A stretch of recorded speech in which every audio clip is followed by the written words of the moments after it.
I took my new Omni Hero deck to a local and got first. First pull. Let's cook Garrett.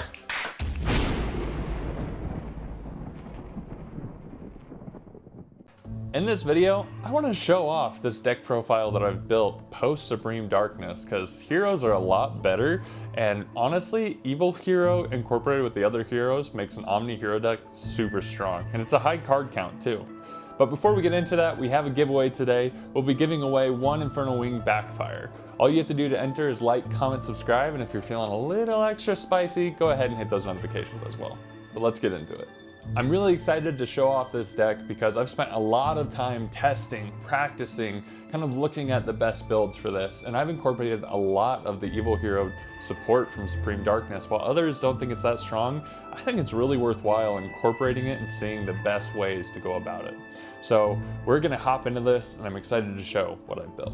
So, of course, we have a lot of good staples, like we have Destiny Hero Malicious, 3 of these, which are really important extenders, combo starters, and just targets for sending to the grave. Because you'll see that in this deck build, there's so many cards to be sent to the grave and to activate those grave effects.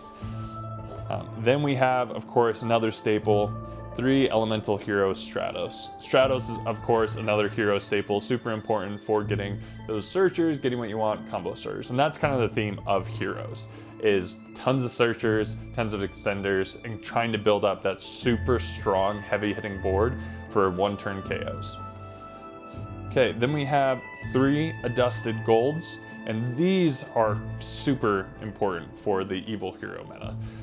Just because these have gone way up in price, because they are the key starter for the Evil Hero stuff, meaning that they just search really well to get Evil Assault, to get Dead End Prison, get those Evil Hero cards that mention, you know, Dark Fusion, and so it is really important. It's really important. It's really important for searching. Now this is my personal take on this card. Evil Hero Dead End Prison. For me, this card is super broken for a lot of reasons. When it's summoned, you can send a card to the graveyard to change its name for any fusion material.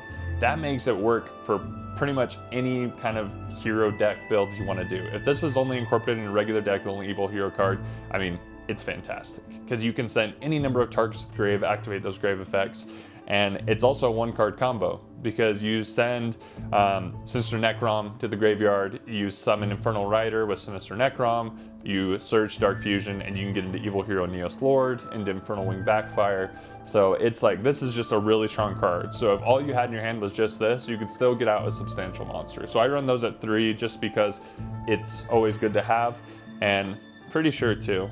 Yeah. And if a monster that was special summoned by Dark Fusion, fusion monster in the field, it's a free special summon. Then we have more staples here in Vision Hero Ferris. Running 3 of these, as it is super important, just because you discard, summon, you get increase on the field, and I am actually running 2 increases. I've seen people running at 1, and like the chances of actually drawing 1 increase and 1 in 50 cards, 55 cards is really slim, but I don't want to risk that and just completely get rid of that possible combo, because if you draw Ferris and you draw increase, that immediately is 2 bricks in your hand. Then of course with the Vision Heroes, you also have Vion, which is kind of a 1-card combo, because you can get Polymerization and send a card to the grave, and like I said, there's so many cards that have strong grave effects in this deck, so having them to be able to do that is super important. Then we are running 1 Denier and 1 Plasma, because Denier is basically another copy of Malicious, and then Plasma is just so freaking strong with heroes, and the fact that you can get so many bodies on the board so quickly just allows for you to set up those negates, set up that kind of dominant board. So this will be really good against Ryziel, against Malice, just because it negates everything on the board, and they can't set up all their pops, all those kind of things. Then we are running 1 copy of Shadow Mist. Once again, Shadow Mist is crucial for those searching when it's sent to the grave, to get the best cards that you need, also too with Mass Change when you special summon it. And then a couple of hero monsters, Evil Hero, sorry. We have Evil Hero, Infernal Rider, Sinister Necrom, and Toxic Bubble. And I've seen a lot of discourse regarding these 2 cards, but the potential they have for combos and combo extenders is really important. And I'll explain more about Toxic Bubble once I get to the extra deck, but Infernal Rider is just so good because yes, it searches Dark Fusion and it's another body at 6 stars for Destiny Hero Dragoon, you know. Dragoon and Phoenix Enforcer, you know, there's a new Dragoon. And then also you can banish monsters in the grave to get a super poly set in the field, and it sets up a lot of stuff. So running one of those is great. And then Sinister Necrom is super strong as well, but it is at 1 because you don't want to brick. And then Toxic Bubble is super good because it's a free special summon, no cost. And then if you have a Dark Fusion monster on the field, special summon, draw 2. So a free pot of greed. Then we are running 1 Neos QCR, of course, which it can be a brick, but it is good to have because you can extend the combo so you don't have to use Dead End Prison to get to Neos Lord, but it's still important to have at least 1 copy for this build. Then of course we have our non-engine, running 3 Ash Blossom and 2 Nib. Because this deck is so focused on OTKs and kind of setting up a really strong board, kind of wiping the field and kind of like just setting up heavy defenses, whether it be turn 1 or setting up a really strong attack in turn 2. Hand traps are important, but not as important as this deck as other deck, but that is also risky. But I'm running just those hand traps. And then of course some more staples here. Hero Lives, pay half to special summon a hero. And this is where you can special summon Stratos. It's also where you can special summon Shadow Mist, if you want to get that mass change out, really good. A good first turn, just easy Dark Law, so that your opponent has to banish their cards, and you can also make them discard. So really important. And then the new Evil Assault. This card is just broken. It's literally Bonfire on crack for a hero deck, just because it's a searcher and you do have to discard a card, and while that might seem, oh, that sucks, you have to discard, that's actually good because there's a lot of cards, like I said, have lots of grave effects. And so literally, if you have 1 Evil Assault and then, I'll get a couple out here, for example, 1 Evil Assault and then 1 Sinister Necrom, or Shadow Mist, or Denier, or let's see, trying to see more here. Malicious. Like there is so many that can be used in tandem with this card to make it also a 1-card combo. And so the chances of drawing these cards is pretty high. And then there's even more when sent to the grave. Then you have 3 Fusion Destiny, also important staples to get out Phoenix Enforcer. You are locked in to fusion monsters that are dark attribute, which isn't too bad just because there's a lot of those in the deck. And so that won't really cause a ton of problems. Then we have Dark Contact, which is really good instant contact because you can go into Infernal Wing, backfire, search this, and then fusion summon another out of the grave, Evil Hero out of the grave. So you get 2, so really strong. And with Dark Contact, there's just 1 Dark Fusion, just because to have that searcher for the Infernal Rider. And I did forget to mention, if you banish those monsters instead of Super Poly, then you actually do negate all the needs for using Dark Fusion for Evil Hero fusion monsters. And then you can just use Poly or whatever you need to. So really important. Then of course, some other polymerization cards. You have Polymerization and then Miracle Fusion, Sunrise combo, and then of course a staple for any fusion deck, but especially a heavy fusion deck in the hero meta. Then Reinforcements of the Army, and Mass Change, just 1 copy of Mass Change.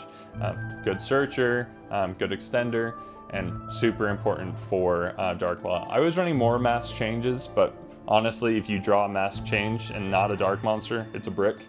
And so that can be risky to do.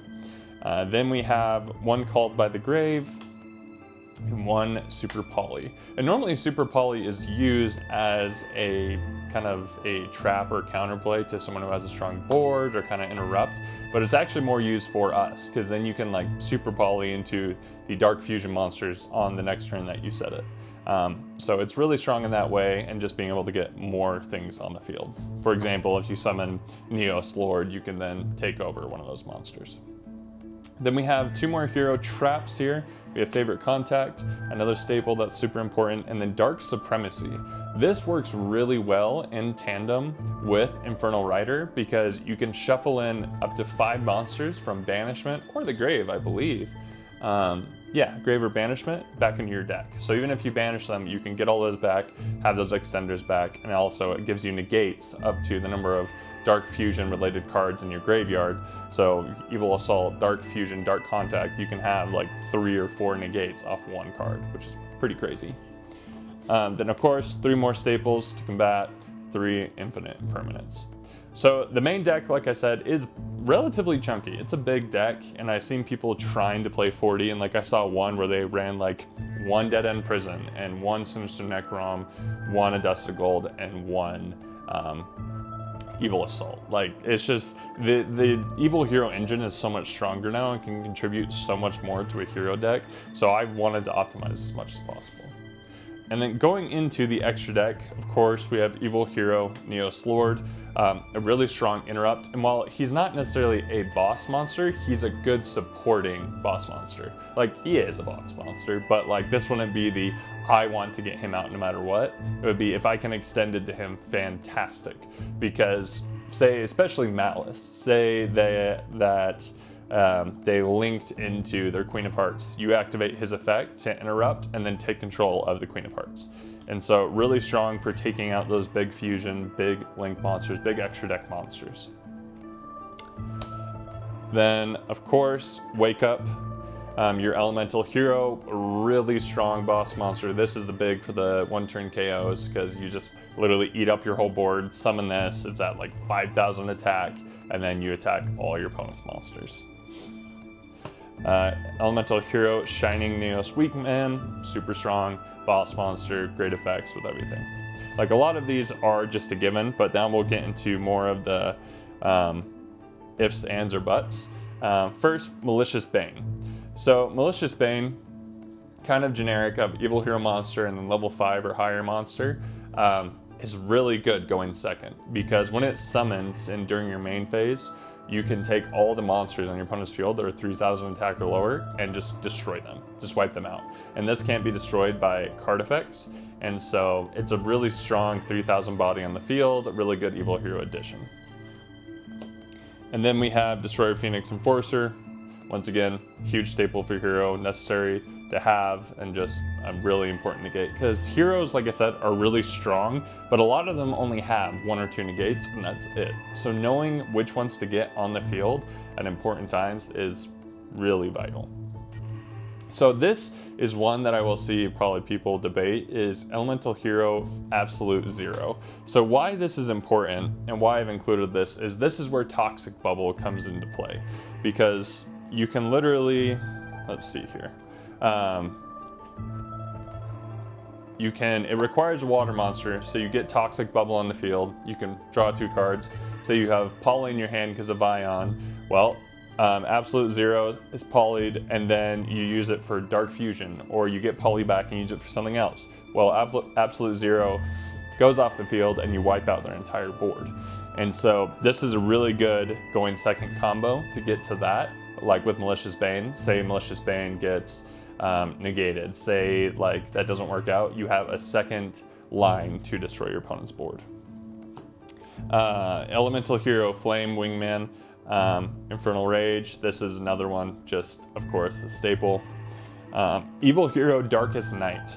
This is one of the newer cards, which is really, really strong, and I don't think people realize how strong. Just using 1 Fiend, 1 Warrior monster, and you could actually splash this into any deck, honestly. Just because it reduces the attack of your opponent's monster by the attack of the monsters fused together. And so it literally can just reduce monsters down to 0 if you're using the right materials. And so like I've seen this in duels against yugioh where it reduces detonator to like 500 attack. So it's a really strong monster. That's a good extender. Definitely this is a going second monster for sure. Like you would say, oh, you could go first and have it there for when monsters come out. But there could be ways to get rid of this first and then all their monsters go back. So this is a really good going second card. And then 2 more staples, Elemental Hero Sunrise and Darklaw, Mass Change, and then Combo Extender. Both very important for all hero decks and really essential for this deck as well. And then we have Evil Hero Inferno Winged Backfire. This is the last of the new cards, Evil Hero cards, and what I honestly like to do is Dead End Prison and another monster into this, search out, depending on what you're doing. Going first, Dark Contact. Going second, I would go into that Toxic Bubble, Special Summon Toxic Bubble, draw 2, fuse into Absolute Zero, continue the combo. Or in going first, do this, Dark Contact, Neos Lord, etc, etc. So there's a lot of things you can do with it. It's very strong. It also has that burn damage. Really good addition to the deck. And then we have the extra heroes, Cross Crusader, Infernal Devicer to search out Neos, and then Wonder Driver. And then I actually am going to play another Wonder Driver. I have that card actually on the way. But these are also super important for those hero combos to extend, to get deeper into your deck, like with Cross Crusader, get those fusion cards back with Wonder Driver, and then like I said, searching with Infernal Devicer.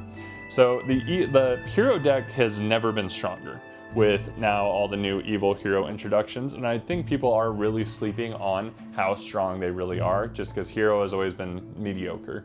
But I do believe the Evil Hero incorporation now makes Omni Hero even stronger, and it's just going to take time to see the best routes to run, best combos, the best like deck size. So that usually is with heroes, you run 60 card decks because you can, but is that the most optimal, etc. So I'm really excited to see how this deck does going forward, and I'm excited to keep playtesting it, taking it to more locals, but we'll see what we can do going forward. Comment down below if you think that this deck build that I've created is going to have more success, or if you think there's a lot of things I could change. But let's see you next time.